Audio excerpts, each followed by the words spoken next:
Dar galima atsisėsti, štai galbūt čia vietelė yra, gal ten jau dabar prašom klausti prieš valandą prieš renginį. Na, aš tiesiog nustebau šį rytą pamačiusi tokį kapitalinį, tokį platų, puikų, informatyvų leidinį. Tai išties yra tam tikra šeimos saga, sakyčiau, tam tikra enciklopedija, viskas taip netgi moksliškai tvarkingai padaryta. Tikėtų šeimai, ne tik Bernardui Bučui yra didžiulis paminklas, bet ir visiems, kurie domimės menu, skulptūra, literatūra, galop to laikmečio gyvenimu, yra labai puikus, labai informatyvus leidinys su laiškais, prisiminimais, dokumentais. Na, išties, pirmiausiai ir pasveikinkime autorę ponę Saulutę Genovaitę Markauskę.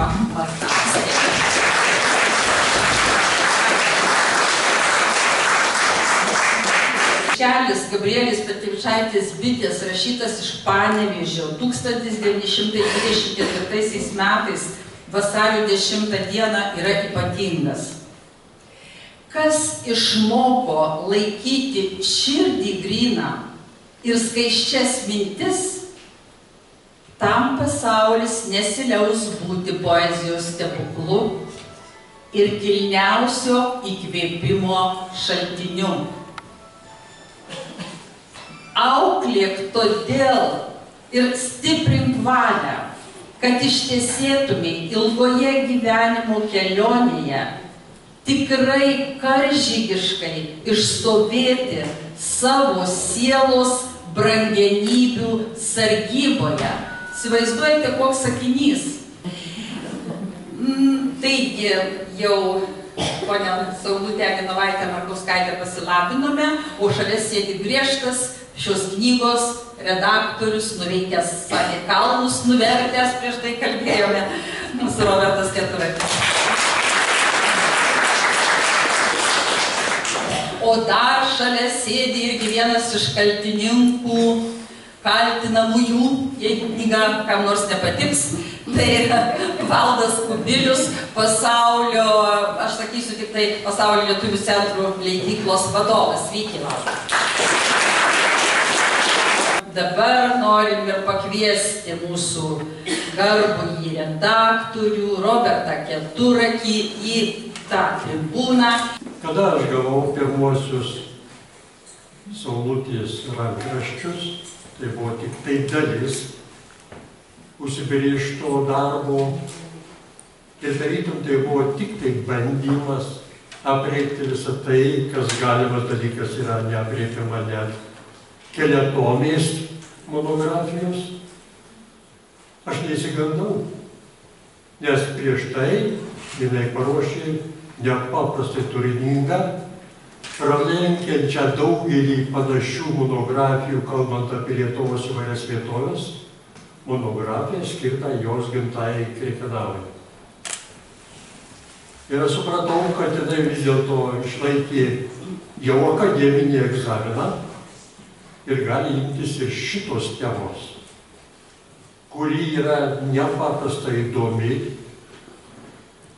jis susijusi net su mūsų valstybės likimu, daugeliu atveju susijusi ir šiandieniniais žmonijos klystkeliais ir tokiais beprotiškais ieškojimais, kaip galima atsisakius Dievui įteisinti vadinamą visatos sąmonę. Šitą knygą aprėpė nepaprastai daug, bet man buvo labai įdomu, kada jinai aprėpė du mūsų kultūros žymius žmonės, dvi asmenybės. Patį skulptorių Bučą ir Salomėją Nėrį, mūsų klasikė. Ir ne tik tai juos aprėpė ir ne tik tai dvi giminės,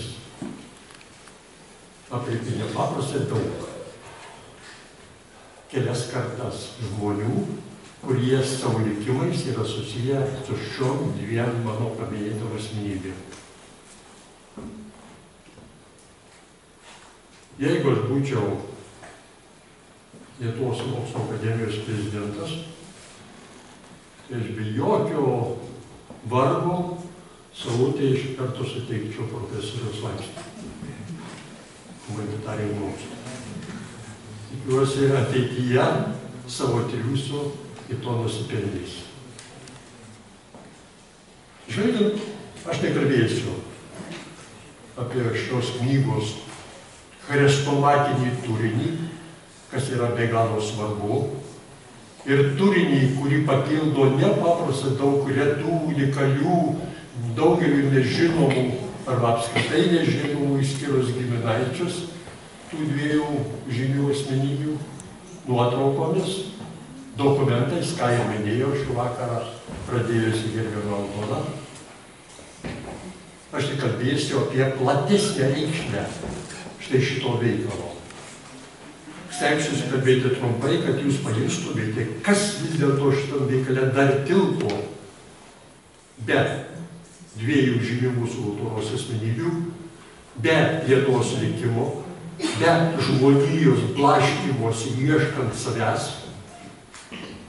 be mūsų dar šiandien gyvenančių čia savo Lietuvoje ir be tų egzistencinių tiesų, kurią suminėjau savo laiške mūsų klasikai, biti tam regis trumpam laiške, kur yra ypatingos mintys ir įspėjimai. Ir jie, mano manymu, turėtų būti kiekvienoje mūsų mokykloje, tik mūsų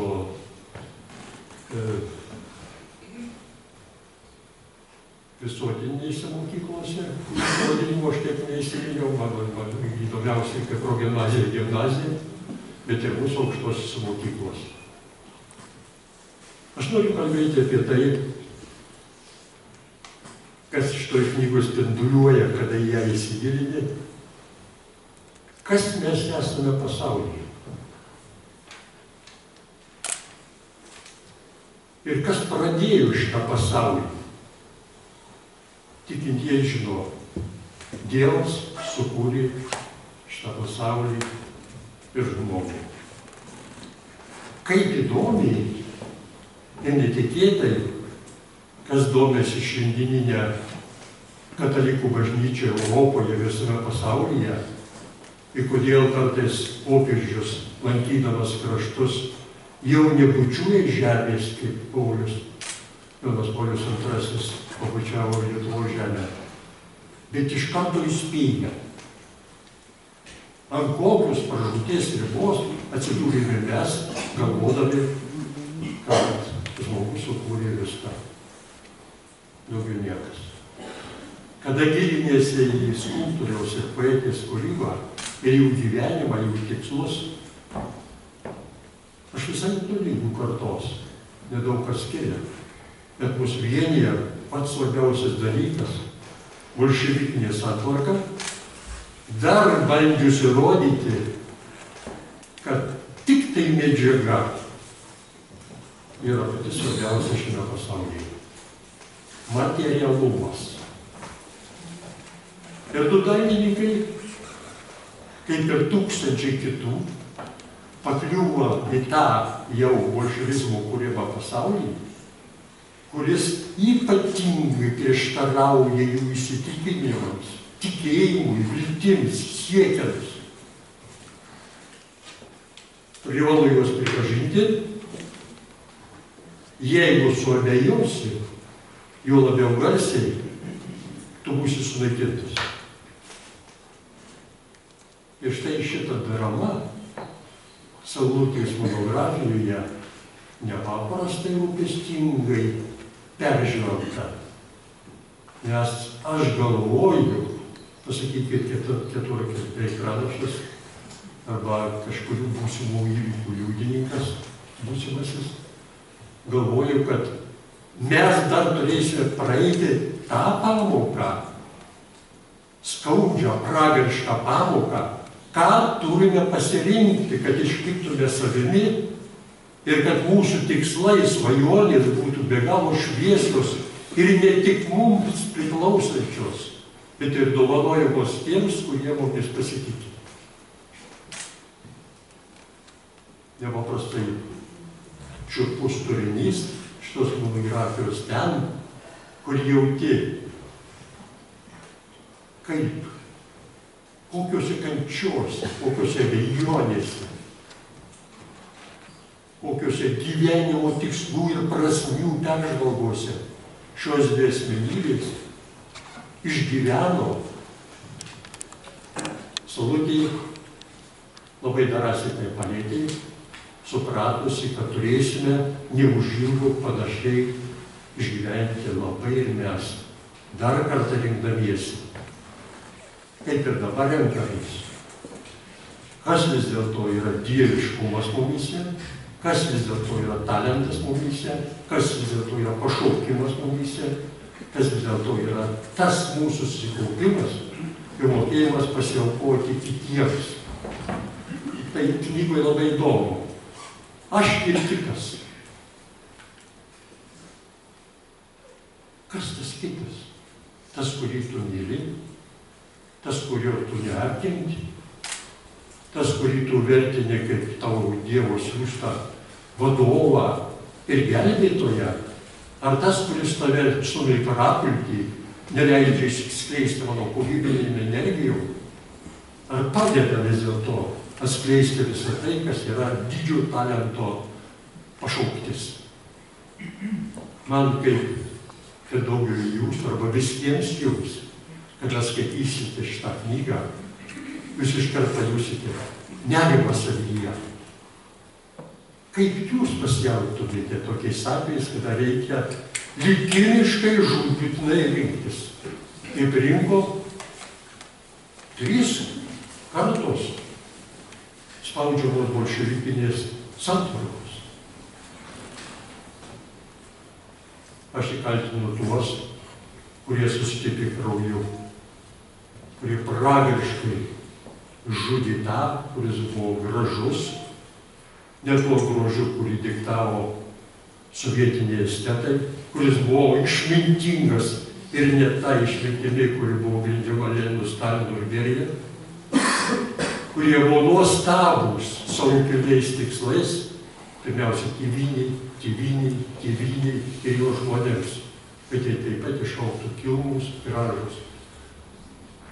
Ir tie, kurie kalba apie kai kurius išdavikės, sakysim, Salomėjos Nėries žingsnius kūrybinius, aš žinau ir jūs sužinosite, skaitydama šitą monografiją. Kas buvo išgelbėta, žengiant labai skausmingus, dramatiškus ir netoli išdavimo siekiančius žingsnius žmogaus, kuris vis dėlto Lietuvai turi išlikti.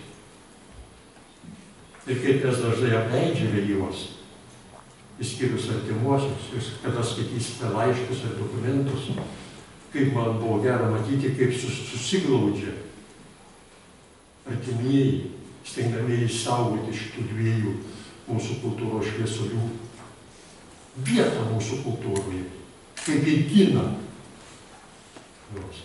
Kartais gina taip, kad aš truputį net paširpau.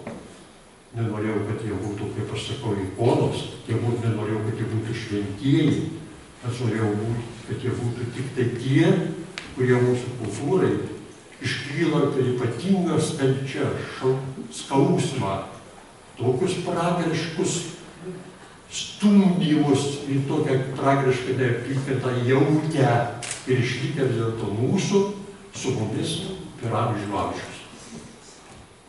Toks mano pradžios pastebėjimas. Ačiū Jums. Tai ką nors taip truputėlį, paskui bus nebepatogu jau, tai prašom, Valdai, jūs kaip leidėjas viskas. Dar kartą geriau truputį nutylėti, nei visą tiesą sakyti, tai būtų viskas gražiau. Aš visų pirma noriu padėkoti Bernardo šeimynai, ypač jo žmonai Onutei, kuri tiesiog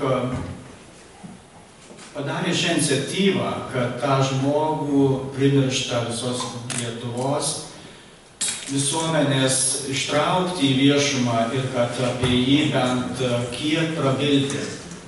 Tai tikrai yra pirmas leidinys apie šį skulptorių ir yra tikrai pirmoji tokia, gal sakyčiau, tikrai monografija, parašyta iš archyvinių dokumentų ir surinkta iš archyvų. Pati pagrindinė medžiaga, o taip pat iš asmeninio šeimos archyvo bei gyvųjų liudytojų, tiek jų šeimos narių, tiek giminaičių. Ir žinoma, turėčiau aiškiai padėkoti autoriai, kuri pasitikėjo mūsų leidėjų grupe ir patikėjo šį leidinį ruošti ir išleisti. Tai esu dėkingas ir tikrai džiaugiuosi, kad galiu gal kaip leidėjas, kaip asmuo arba apskritai kaip įstaiga prisidėti prie Lietuvos kultūros, istorijos išsaugojimo ir taip pat įamžinimo mūsų labai vertingų ir svarbių žmonių.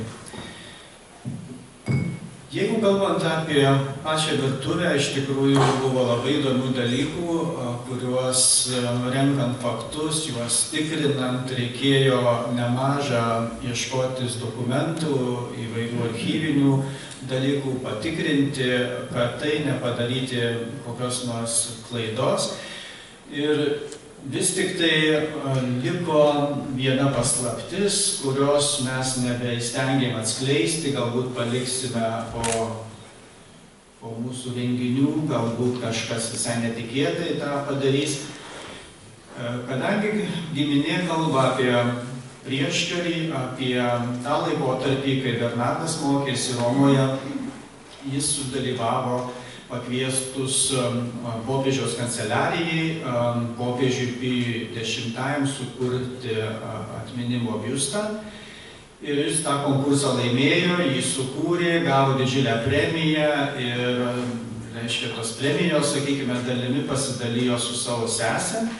Ir tokie liudijimai. Tačiau greitosiomis mes Romoje neaptikome tos skulptūros, taip pat neaptikome ir Lietuvoje, būtent Kaune, nei Kurijoje, nei katedroje, nei seminarijoje.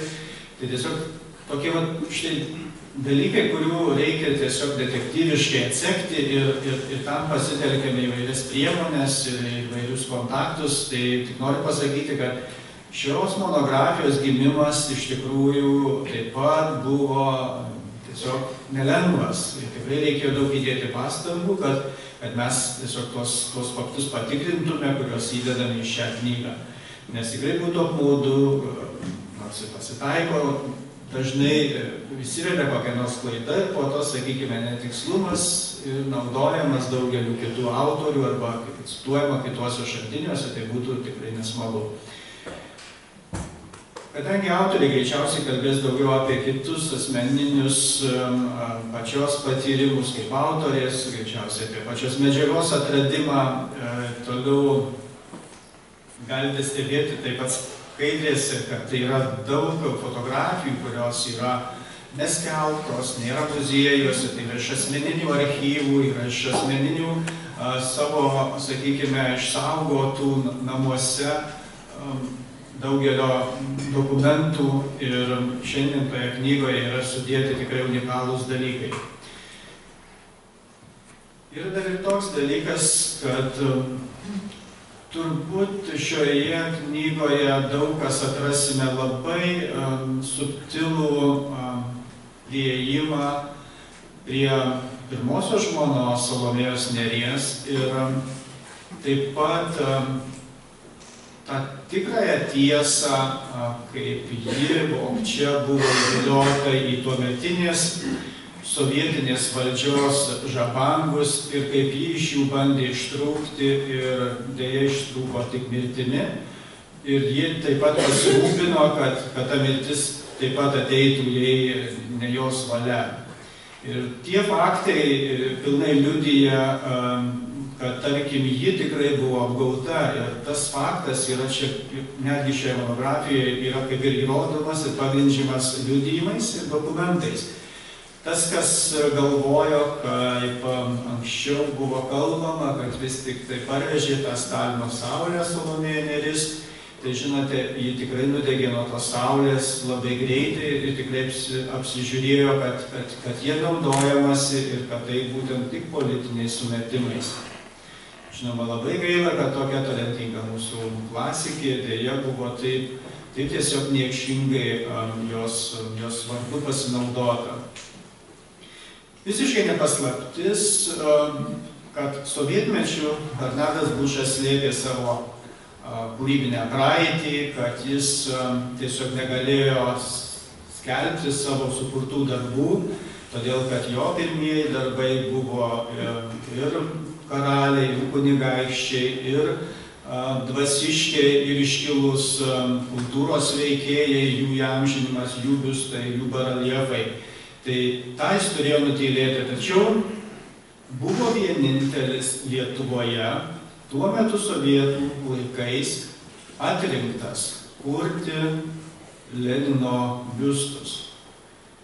Aišku, jis tuos užsakymus turėjo ne tik Lietuvos, bet visos Rusijos, sakykime, tuometinės Sovietų sąjungos, ir jam buvo suteikta teisė ir jo kūryba buvo tokio aukšto lygio, kad tik jam patikėjo. Tai vėlgi yra jo išskirtinumas, kur, sakykime, mes Lietuvoje turėjome jį tik vieną. Ir kaip žinoma, visoje Sovietiniai sąjungoje buvo tik keletas, turėjo tokią teisę skulptorių meistrų atlikti tuos darbus. Tai reiškia, ypatingai labai cenzūruotai juos atrinkę buvo. Ir vėlgi išskirtinumas. Jau nekalbant, kad Bernardas Bučas, būdamas moksleivis, laimėjo nepriklausomos Lietuvos pašto ženklų kūrimo konkursus ir uždirbo didžiulės premijas, būdamas dar gimnazistas. Ir tai jau reiškia, kad buvo tikrai talentingas ir labai gabus jau jaunas žmogus, būsimas tikras menininkas, skulptorius. Ir kaip šiandien kalba profesorė Laima Šimkūnaitė, kad šiandien Lietuvoje tokio, reiškia, portretisto arba veido atvaizduojančio meistro, menininko neturime.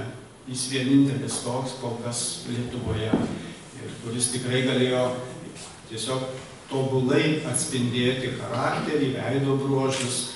Tai tokių jau nebeturime dar iki šiandien.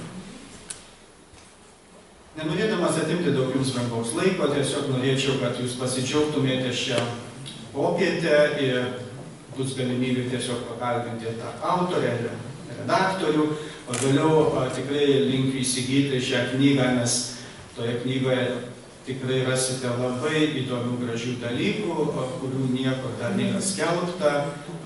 Skaitymo tekstas yra pakankamai lengvas ir tikrai maloniai skaitosi. O pagaliau po renginio tikrai galbūt ir galėsite prašyti autorės autografų. Deja, tiražas yra šiek tiek ribotas, kadangi išleista leidinys yra asmeninėmis lėšomis šeimos, šiek tiek rėmėjų ir tiesiog tai nėra valstybės, reiškia, paremtas arba finansuotas dalykas, tai yra privačių žmonių iniciatyva. Taigi dėkoju tiems rėmėjams, dėkoju šeimynai, dėkoju jums, kad visi susirinkote į šią popietę, linkiu gražaus vakaro, ačiū jums.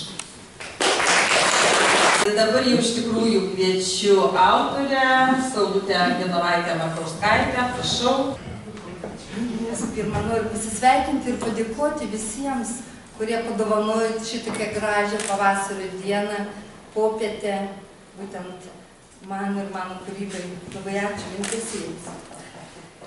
Dabar, kaip atsirado šita knyga, atsakymas yra vienas.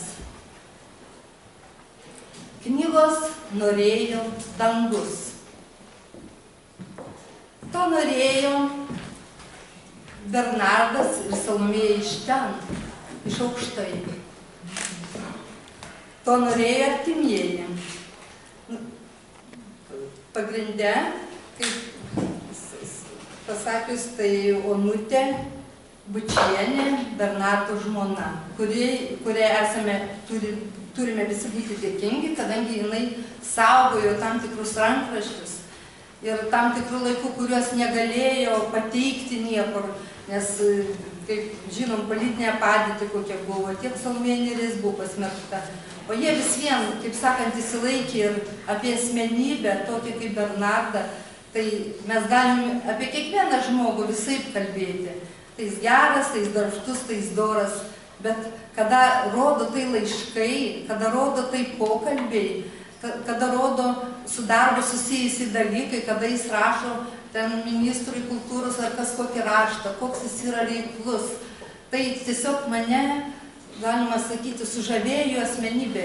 Mažai tokių gyvenime esu sutikusi žmonių. Ir, kaip sakyti, nors jau 37 metai, mes jau neturime, bet vis viena, jo ta šviesa, kuriais gyvena ir sklydė aplinkui, jinai yra likusi.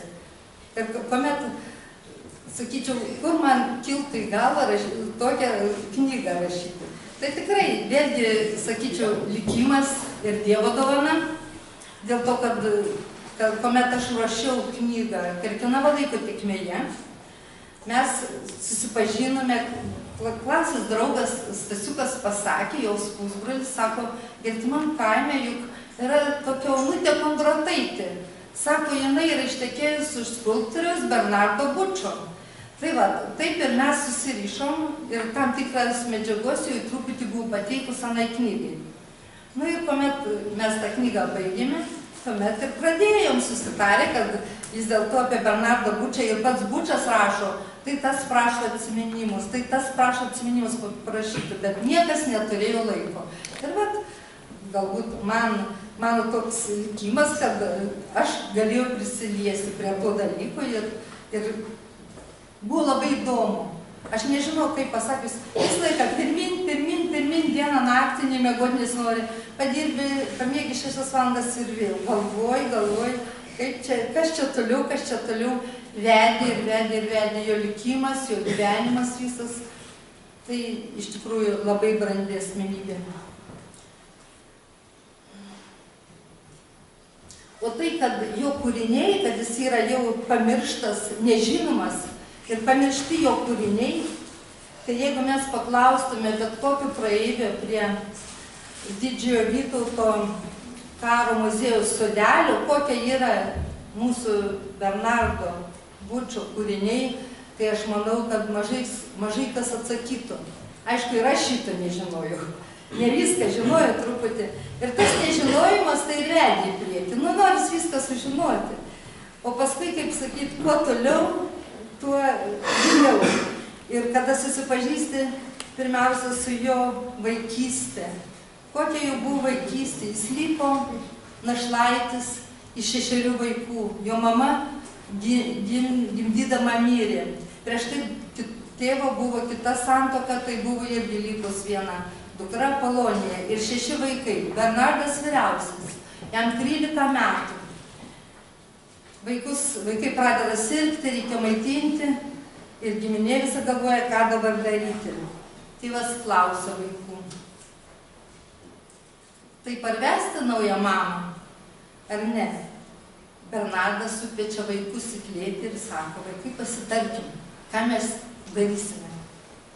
Ir aišku, nutarė su Bernardu prieš akį, tėčiui parsivesti mamą kitą, bet kad vaikų nebūtų. Taip ir buvo. Daugiau vaikų nebuvo, užaugo šitie. Bet Bernardas jau 13 metų buvo subrendęs. Kaip dabar sako, baigė vidurinę ir dar vaikai. O anksčiau, aš girdėjau per Marijos radiją kalbant, o anksčiau jau baigė vidurinę, atrodydavo jau tikri vyrai ir tikros, kaip sakyt, panelės. O dabar kaip tai, nežinau, kas trukdo, atrodo, žinių daugiau, bet tos tokio subrendimų galbūt mažiau. Čia yra didžiausias dalykas. Aišku, ta vaikystė buvo tikrai sunkuka, bet 2,5 beveik kilometrų nuo jų Naurašilių, Smilgių valsčiais gimė, Naurašilių kaime, ir ten už 2,5 panašiai 3 kilometrų buvo Kuziniškio dvaras. Ir ten vaistininkas Petkevičius, Gabrielis Petkevičaitis, Bitės tėvas buvo vaistininkas, o ji, mirus jos mamai, jinai ten dirbo. Ir jie pradėjo užsiiminėti sekmadieniniais mokymais.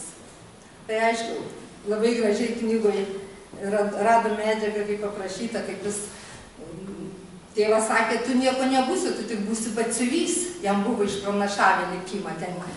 Kadangi jų vaikai 6, viena dukra, Jadvyga be Polonijos, o paskui kiti sūnus, tai visiems tėvas išpranašavo, kas bus, kas ūkininkas bus, kas tas, vienas iš jų, Kazimieras labai garsus architektas, ir jo sūnus architektas Vilniuje gyvena.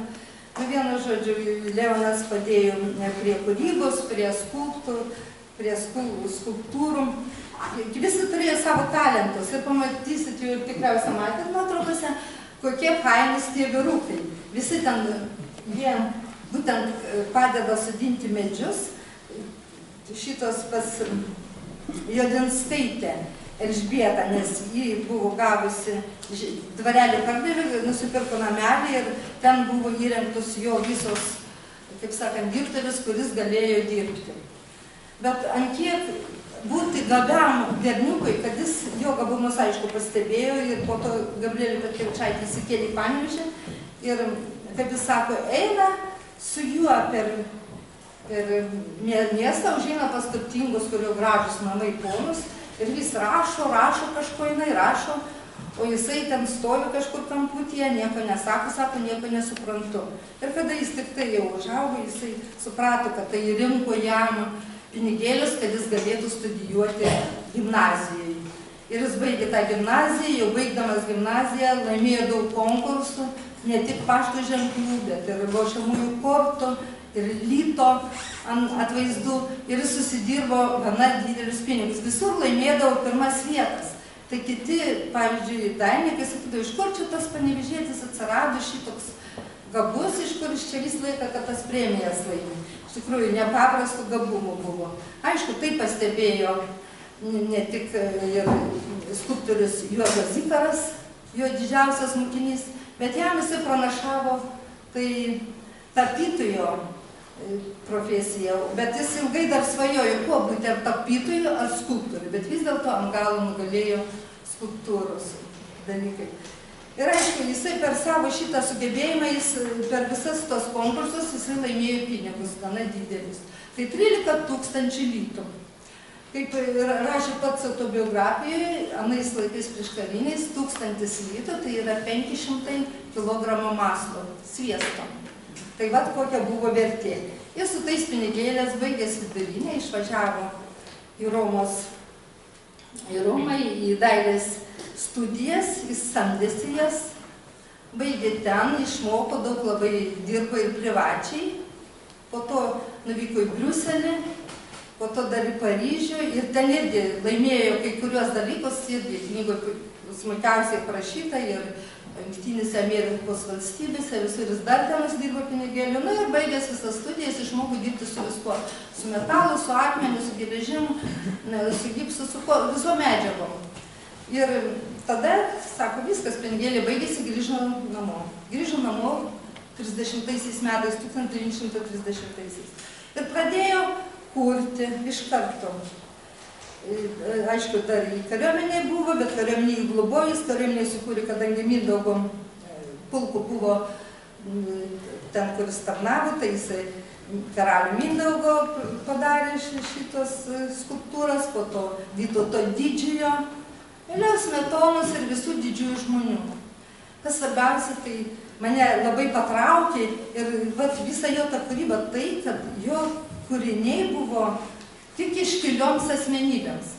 Jeigu jis kūrė kam nors, tai pavyzdžiui, jeigu radau kur nors žinutę, kad ant kalno išležui, kad Rašiūnuose yra, reiškia, Visienis buvo labai didelis žmogus, didžiuliams, Stanislavui ir Liudvikai. Ir aš tada pati, kaip sakyt, kažką girdėjau, tai buvo kažkokie didžiuliai, bet aš tada ieškojau medžiagos labai smulkiai, nuo ko viskas prasidėjo. Pavyzdžiui, aprašiau viską.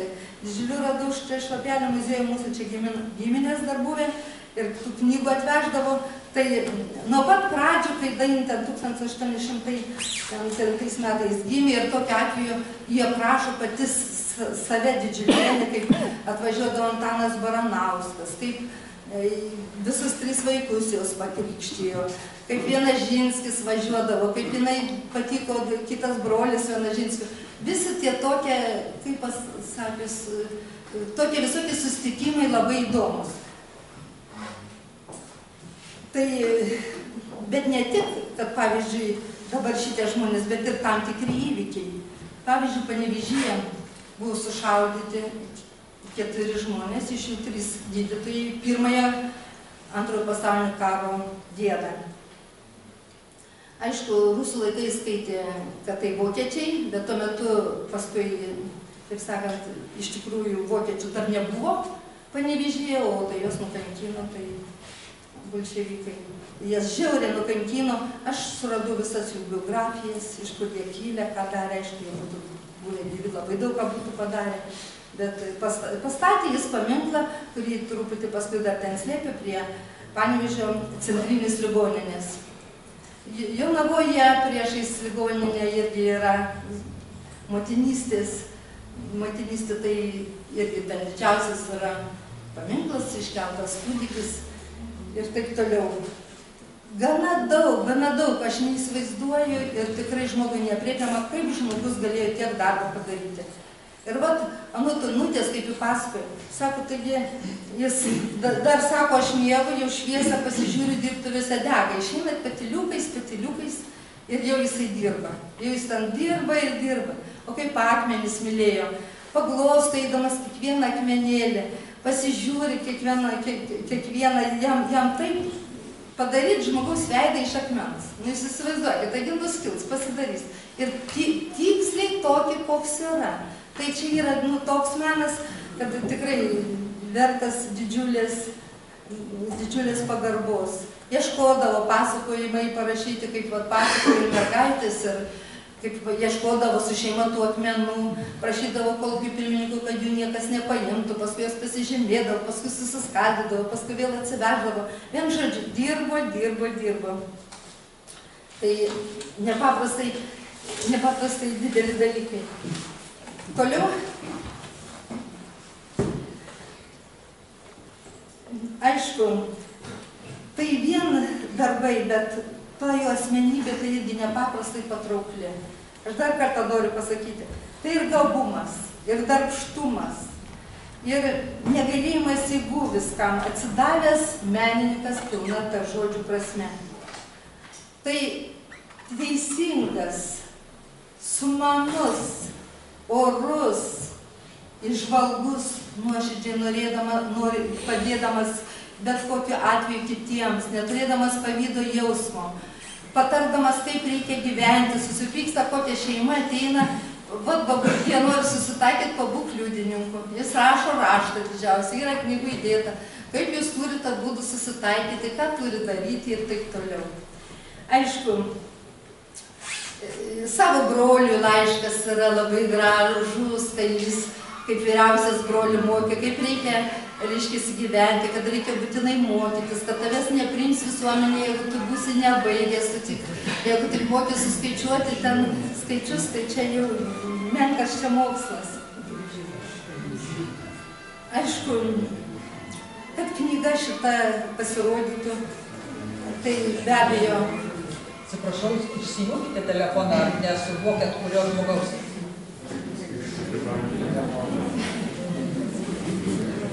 Aš be galo dėkinga už tai savo mergaitė, kuri čia yra, Kamila Jurgutytė, kuri visą kompiuterinį darbą man padėjo padaryti, gal atsistokit, Kamilytė, pasirodykit ir paplokite. Po to, aišku, jeigu nebūtų mano dydžio mokytojų gyvenimo ir kūrybos, gerbiamo Roberto, tai aš manau, kad tos knygos irgi būtų nebuvę. Jis tiesiog patikėjo ir skatino mane, kad tu daryk, toliau daryk. Aš jau kelius kartus taip jau norėjau, galvoju, čia lyg ir taip, bet vis dėlto Robertas sako, daryk, padarysi ir taip tolyn, lapas po lapį, jeigu bandėm, kad apie 100 pradžių kalbėjom, 150, tai išėjo 400, tai jiems spūsta. Tai darbo eigoje. Be galo dėkinga ir pasaulio lietuvių švietimo kultūros ir centro direktoriui Valdui Kubiliui. Iš tikrųjų, kuomet buvo jau knyga beveik ir paruošta ir ruošiant, aš vis laiką galėdavau konsultuotis irgi. Kur ką, nelabai žinau, ką daryti, net pavyzdžiui, po pataisymo ten korekcijos buvo tokių dalykų, kad palei naujas lietuvių kalbos taisyklės, truputį kitaip viskas dabar, keičiasi gyvenime, keičia tas taisyklės, ten nuo mūsų priklauso, bet jis yra aukštaitis. Aš irgi aukštaitė. Ir aš žinau, kad žmonės nesupras, kas parašyta, jeigu man truputį irgi taip kertasi. Tokiu atveju aš ateidavau ir mes ne vieną popietę išsėdėjom prie kiekvieno sakinio, ar taisom ar netaisom, nedrįsau pati vieną taisyti. Ir tarėmės dar ir Aida, gerbama, irgi prisidėjo. Ir mes visą laiką prie visų šitų dalykų. Labai dėkinga Virginijai Jakubkaitei, kuri labai kruopščiai dirbo maketuojant, retušuojant nuotraukas, nuotraukų labai daug. Ir tos nuotraukos ne visos geros kokybės, ir jos iš visur yra, ir sulaistytos, ir kaip sakyti, apmėtytos visokios. Bet aišku, jį padarė taip, kad būtų viskas gerai. Už medžiagos pateikimą, aišku, labiausiai tai dėkinga Onutei, kuri atnešė man tokį šūsnį visą. Ir viskas rinkis, bet Bernardo raštas buvo labai sunkus, labai buvo sunku skaityti, kartais reikėdavo, kad vieną lapelį su binokliu prie šviesos reikėdavo visą dieną, kad suprastum, ką norėjau parašyti. Dėkinga ir dukroms. Raselė, Bučaitė Karaškienė, irgi mes daug ko tarėmės ir elektroniniai susirašinėjom, ir Aušrytei. Dukterėčiom daug padėjo dukterėčios Leono, dukra Vitalija, kuri nežinau, ar šiandien sakė, lyg ir negalės dalyvauti. Vandutei, Laimai Bučieniai, Kiršuose buvau nuvažiavusi Kiršus ir kitiems giminėms už žinių pateikimą. Knyga nebūtų išėjusi gerai, jeigu tai nebūtų patvirtinta, kaip buvo. Vienu paklausiu, ar tu žinai, ką nors apie tą dalyką. Ne, truputį žinau, truputį ne, negirdėjau. Tai kito paklausiu. Ir kokį tai turėjau tą visą ratą, visų apklausinėdavau, tada priimdavau išvadą, ką toliau daryti. Tai iš tikrųjų nelengva buvo. Visą kūrybos laikotarpį nebuvo lengva šitą padaryti, bet visiems džiaugiuosi, kad mes sulaukėm tos knygos. Tai galbūt aš dar noriu savo rėmėjus paskaityti. Aišku, pati didžioji rėmėja Ona Bučienė Obrikat, kuri, jeigu taip toliau einant, po Bernardo Bučio mirties, Onutė buvo išvykusi, ištekėjusi ir išvykusi į Vokietiją. Ir paskui, bet taip susiklosti, kad paskui tėvynės ilgesys ir, kaip sakant, to žmogaus mirtis vėl sugrąžino į Lietuvą. Tai jeigu būtų nesugrįžus Onutė, ko gero knygos būtų ir nebuvę. Aš taip manau. Tai va, aš dėkinga Panevėžio rajono savivaldybei, kuri viena iš savivaldybių mane rėmė. Ir Kirkenava ir šitą. Kaunas absoliučiai neparėmė, esu nusivylus Kauno savivaldybė ir administracija. Jeigu aš paklausiu, kokios kultūros, niekas nežino, nėra parašyta. Ir jiems viskas yra tas pats. Vieni nuo kitų valdžia pasikeitė ir taip viskas gavosi. Dabar tai trumpai Viktoras Jankūnas, Stanislavas Antanaitis, Bronislavas Markauskas, Jurgis Švynakis, Laima Bučienė, Emilija Barčiauskienė, Vygantas Štarolis, Kazys Česnavičius, Agnutė Štaraitė Malėla iš Jau, Bronislava Varkulevičienė, mano pirmoji mokytoja, Vitalija Bučaitė Lukšienė, dukterėčia, Svetlana Rusgienė, profesorius Leonas Stankevičius, mokslo daktaras Juozas Šalčius. Visiems labai dėkinga. Tai vienas dalykas, pinigėlė, antras dalykas.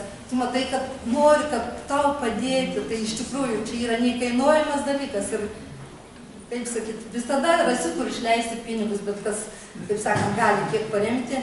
Kilniam tikslui tai yra didžiulė padėka. Ir aš noriu dar ant galo patikinti, dabar pasinaudojant tą progą, kad jūs tikrai tą knygą paskaitysit, gal vasarą neperskaitysit, galbūt rudenį jūs ją įsigykit. Aš, pavyzdžiui, pati dvasiškai labai stipriai paaugau rašydama ją, susidurdama su tokių iškilių žmonių ir skausmu, ir kančia, ir kiekvienu poelgiu, kaip jis pasielgė. Pavyzdžiui, net tokį va mažą dalykėlį noriu papasakoti. Grįžta Salomėja Nėris, prie geležinkelio stoties pasitinka Bernardas Bučas po 3 metų, kiek jin ten iškentėjo, viskas yra knygoje sudėta. Jos ten tikrai, kad ji galėtų išgyventi, jinai ir turėjo ištekėti. Ir iš tikrųjų vaikas pribėgo ir sako, mamytė sako, tai va, sako, tai taip ir taip. Vienu žodžiu atsitlyg mušė kažkas tai mamytė.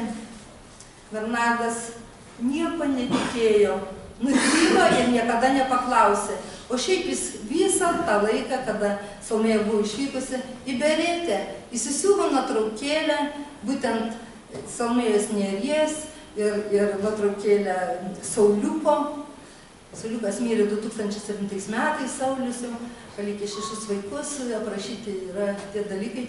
Ir viskas, ir jis niekada netikėjo, bet ko, jis tikėjo, kad iš tikrųjų negalėjo kitaip išgyventi, tai parodo, kaip po vyrui, jeigu tarpėm kiekvienam vyrui, tai pavydas, tai aš tau neatleisiu, tai tu taip buvai, tai tu taip, tokių dalykų nebuvo.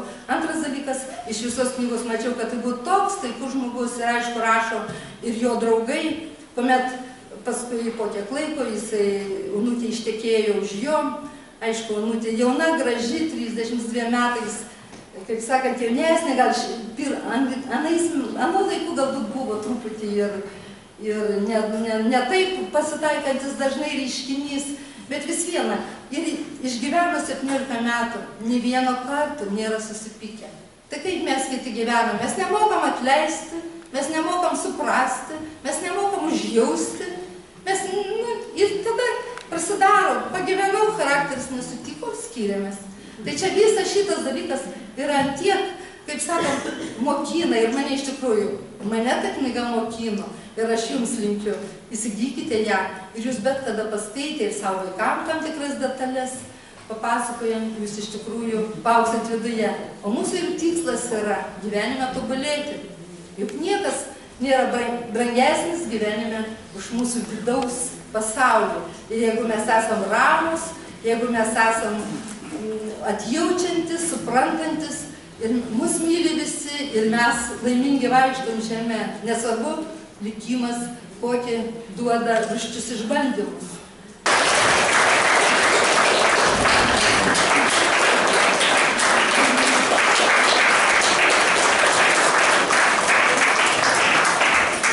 Taigi, mėly mūsų bičiuliai, kurie sėdite šitoje pusėje, visada jau taip plius minus ties 1,5 valandos, kaip žinot, bandome po truputį atsisveikinti, nes paskui jau pasidaro per daug, nes yra knyga, ją reikia įsigyti, ją reikia skaityti, tęsti šio vakaro nuotaiką toliau, nes prisižiūrėjote jau daug nuotraukų, matėte ir jau turite supratimą apie viską ir vaizdus.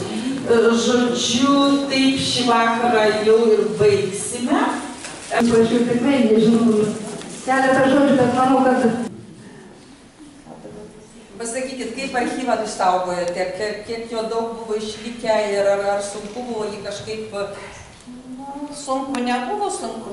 Saugojom visos 3. Laikėm.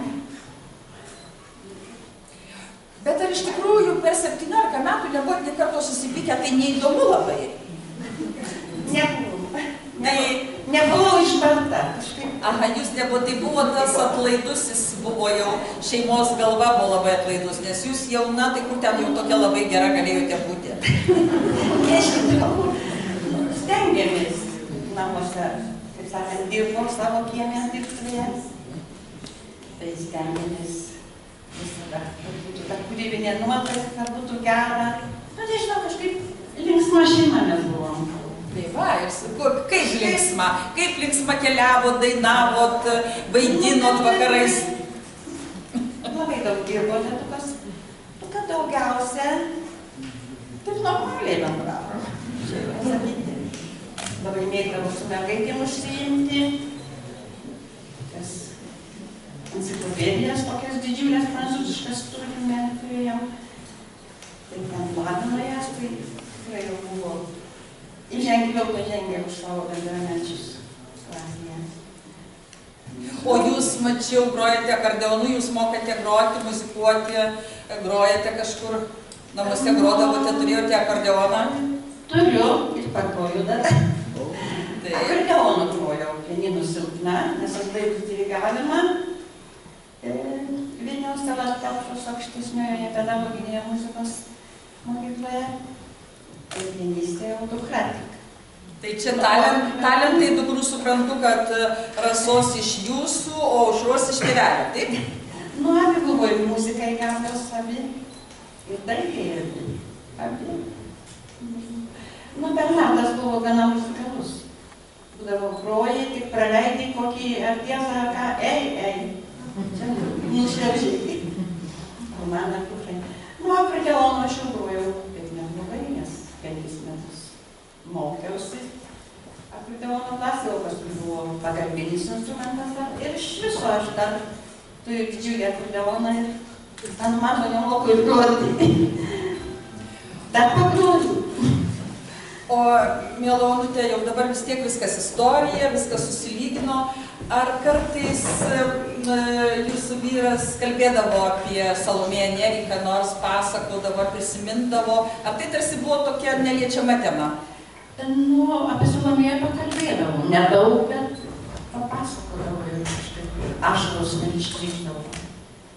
Tik tai taip kalbėjau, kiek, kaip pasakyti, užtenka dabar tiek, gal vėliau ką. Ir niekada jis netikėjo tom nusviedimom, daug ką galima sukurti, pasakė, jo žodžiai.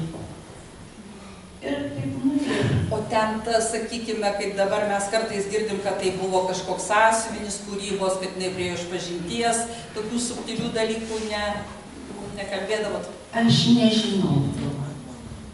Gal kiek kada ką kalbėta, bet aš dabar nežinau.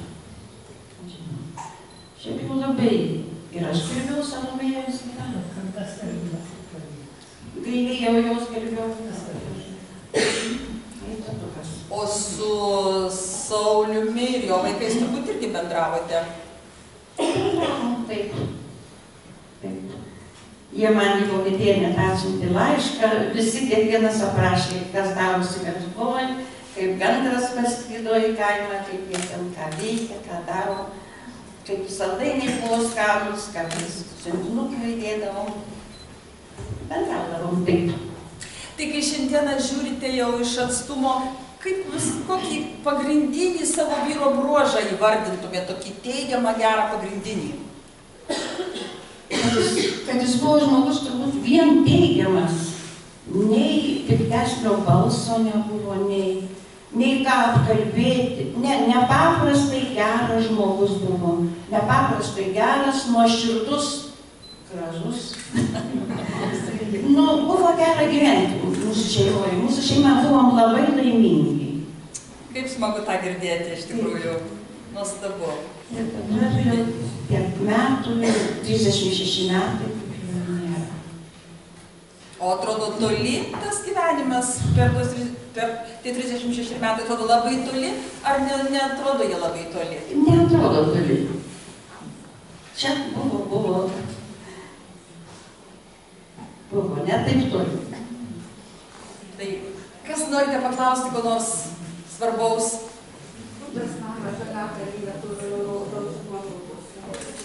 Namo Žaliakalnyje, kur yra Seinų gatvėje. Sako, kur yra tas namas? Tai sakau, Seinų gatvėje. Taip, Seinų gatvėje, numeris 5. Stovi tas namas. Kas dar nori ko klustelėti? Tai labai jums dėkojame. Nuoširdžiausiai, ponia Onutė, ačiū jums. Žodžiu nesakysiu, nes man tik tai dėdė, taip sakant, ir artimų žmonių, kurie žymiai daugiau gali pasakyti. Ir buvo vaikas, kada bendravau su dėdė. Atsimenu, kad tai buvo nuostabus žmogus, tikrai galiu pritarti Onutei. Ir Onutė tai visą laiką mes bendraudavom kažkiek tai, kol jinai nebuvo pasitraukus kažkur tai keliai užsienį. O šiaip tai ką, visų pirma noriu labai padėkoti autoriai, kurie visą mūsų giminę aprašė, išnagrinėjo, tikrai labai šauniai išnagrinėjo, labai malonu šitą knygą perversti. Nu, šiaip, sakau, aš nesu pati artimiausia giminaitė, kad labai daug pasakočiau, o šiaip mano prisiminimai apie dėdę tai yra nuostabus. Kadangi aš gyvenau su savo šeima, su mama, su tėčiu, gyvenau tam pastate, kuris pasistatė Salomėja Nėris su Bernardu 36 metais, o mes atsikėlėm truputėlį vėliau, aš jau buvau maždaug 6 metų kažkur tai. Ir ten pragyvenau maždaug 10-15 metų tam dabartiniam muziejui. Nu tai jis lankydavosi, labai dažnai atvažiuodavo pas brolį, kadangi mano tėtis buvo jam artimiausias brolis, kad tai su to broliu daugiausiai bendraudavo, jie kartu dirbdavo, tėtis mano padėdavo jam tas skulptūras daryti, jis nebuvo toks jau garsus skulptorius, buvo tiesiog pagalbininkas.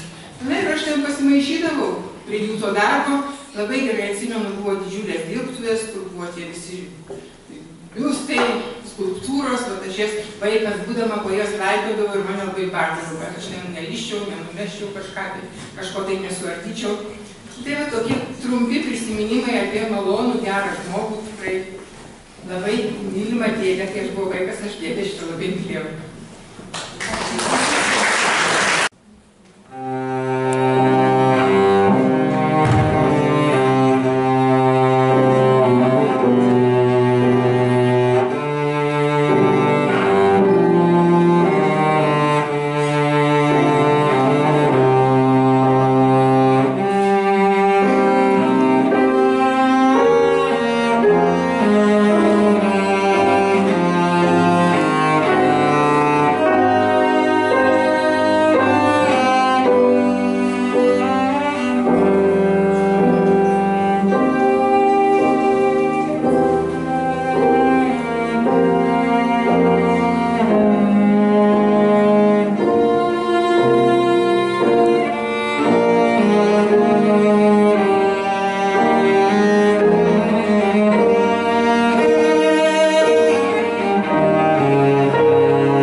aš jau čia teiravausi, kokią tėtis mėgo muziką, ar klausydavot muzikos, kaip prisimenate, ir šiaip šį bei tą. Tėtis buvo muzikalus, aš manau, kad tą muzikalumą gavau iš įvairių šaltinių. Kažkaip man buvo labai įdomu, kad jisai, kai aš buvau mokinukė, pasakė, kad, nu, Bachas tai taip, bet Mozartas labai man patinka. Ir aš tada kažkaip net jo asmenybę kita šviesa pamačiau. Tas Mozartas iš tikrųjų dar kitoks ir toks įvairesnis galbūt. Ir mes labai mėgdavom šokti su tėveliu, labai, nežinau, tas išliko toksai smagumas šokti, Teodorakis, greitėjantį muziką. Nu, kažkas, jis sugebėdavo ateiti iš dirbtuvės ir padaryti šventę labai greitai. Tas bendravimas labai intensyvus visą laiką būdavo. Nors nedaug kartų, nu, ne tai, kad nedaug, daug dirbdavo žmogus ir mažai to laiko gal turėdavo. Bet visos tos išvykos prie jūros, pasimaudyti, kažkur tai tų paieškoti akmenų, dar pagrybauti ir tik džiaugdavosi, kad jis ištemptas būdavo nuo darbo. O šiaip tai, nu, toks tai mylintis žmogus. Turbūt meilė, turbūt pagrindinė emocija iš vaikystės ir tą bagažą tokį gaudį gražų ir visą gyvenimą gyveni su tuo, nu, tą vaikystę šviesą tokia gražia. Taip. Viskas. Gal atėjote, ačiū, geros vakaro.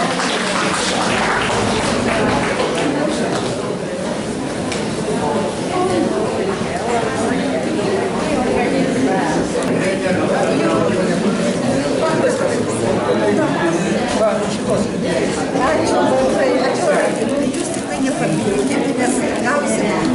Čia dar pradėtis, dar čia yra pasakyta.